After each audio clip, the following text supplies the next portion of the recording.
दीघा से न्यूज़ 18 के लिए अमरजीत शर्मा। तेलंगाना के वज़ीर आला केसीआर ने आज सरसल्ला का दौरा किया। इस दौरान उन्होंने कई तरक्याती कामों का इफ्तिताह किया। केसीआर के हाथों डबल बेडरूम मकानात का इफ्तिताह हुआ। इसके अलावा institute of driving training research centre का इफ्तिताह किया।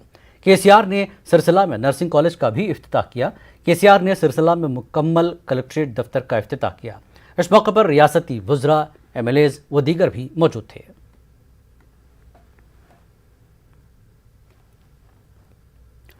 कृष्णा नदी के पानी की तकसीम पर तेलंगाना के साथ नाइंसाफ़ी हो रही है, जिसे हरगिज़ बर्दाश्त नहीं किया जाएगा।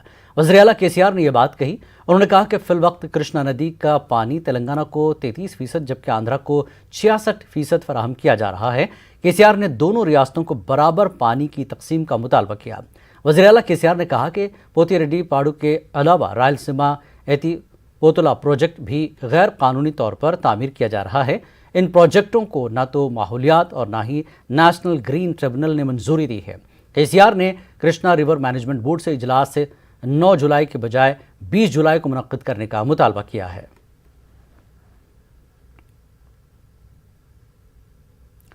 कृष्णा नदी के पानी को लेकर आंध्र प्रदेश में सियासत तेज हो गई।